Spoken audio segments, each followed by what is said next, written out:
जी के खेतों में काम किया करता था। सेठ लालचंद का खेत गांव में सबसे बड़ा खेत था और वहाँ कई मजदूर काम किया करते थे। दिन के अंत में सेठ लालचंद अपने मजदूरों को उनका मेहनताना दिया करते थे। वैसे तो सेठ लालचंद बहुत अच्छे थे, लेकिन उन्होंने मजदूर पर निगरानी रखने के लिए कालिया को रखा था। अरे ओ कमला, कब से देख रहा हूँ वहीं बैठी हो। इतना आराम करोगी तो मजदूरी नहीं मिलेगी, समझी? अरे भाई, मेरी तबीयत खराब है। वो सब मैं नहीं जानता, काम पे आई हो तो काम करो। कालिया अक्सर मजदूरों को खरी खोटी सुनाया करता था। एक दिन की बात है, छगन एक हाशिए से फसल काट रहा था कि उसका ध्यान भटका और उससे हाशिया लग गया। कुछ मजदूर उसकी ओर दौड़े। एक औरत ने उसकी मलहम पट्टी की और फिर सारे मजदूर काम करने लगे। कुछ देर बाद कालिया आया। अरे छगन, क्यों बैठा है तू? भाई, उसके हाथ में चोट लग गई है हाशिए से। काम पे तो ध्यान होता नहीं है और मजदूरी पूरी चाहिए इन लोगों को। अब इनकी मलहम पट्टी का भी खर्च झेलो। एक दिन सेठ को कंगाल बना के छोड़ेंगे ये। कालिया की खरी खोटी सुनकर छगन को गुस्सा आ गया। वो बिना कुछ बोले घर निकल गया। घर पहुंचकर उसने अपनी पत्नी को सारा माजरा बताया। बेचारी चोट देखकर रोने लगी। अरे पगली, तू क्यों रो रही है? कुछ दिनों में ठीक हो जाएगी। ये चोट तो ठीक हो जाएगी, लेकिन उसका क्या जो कालिया आपको हमेशा बातें सुनाया करता है? उसका क्या, उसकी तो आदत ही है। मैं क्या बोल रही हूँ?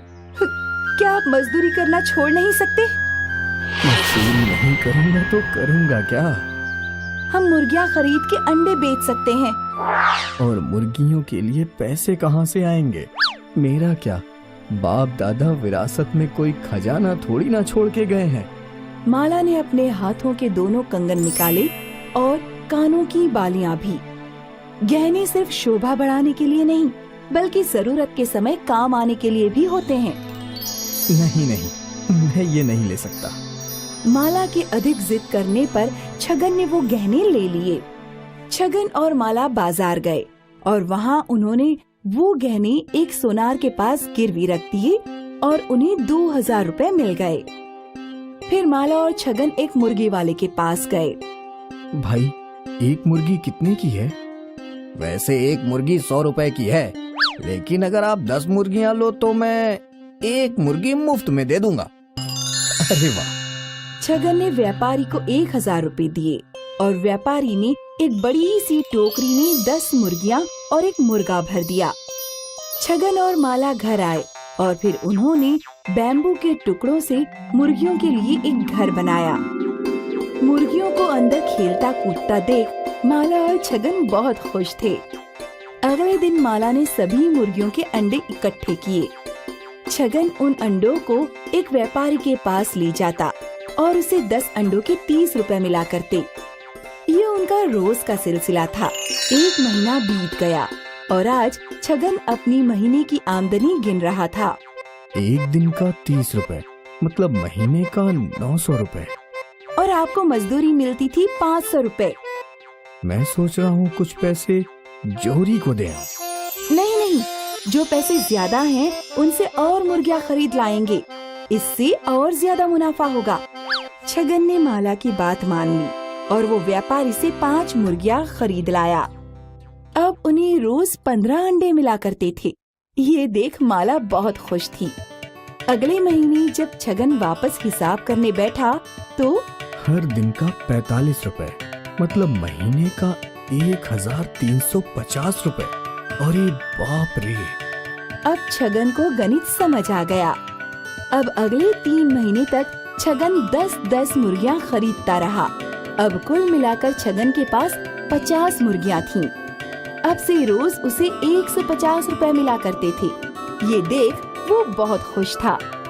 इस बार जब उसने हिसाब किया, पूरे महीने में 4500 रुपए कमाए हैं। देखा, मैं ना कहती थी। हाँ हाँ, चलिए, कब तक मेरे हाथ खाली रहेंगे?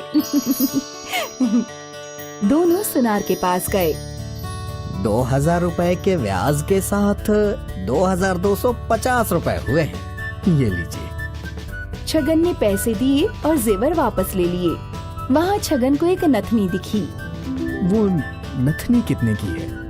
ज्यादा नहीं, सिर्फ 450 रुपए की। वो भी दे दीजिए। माला ने नई नथनी पहनी और वो बहुत खुश थी। इसके बाद छगन ने अपना अंडों का व्यापार जारी रखा और सिर्फ 1 साल में उसकी आमदनी 30,000 रुपए हो गई। अब उसका खुद का पोल्ट्री फार्म था। फार्म पे काम करने के लिए नौकर चाकर थे और उनकी छोटी सी कुटिया अब एक बड़ा सा बंगला बन गया था। अब छगन और माला अपनी जिंदगी में बहुत खुश थे।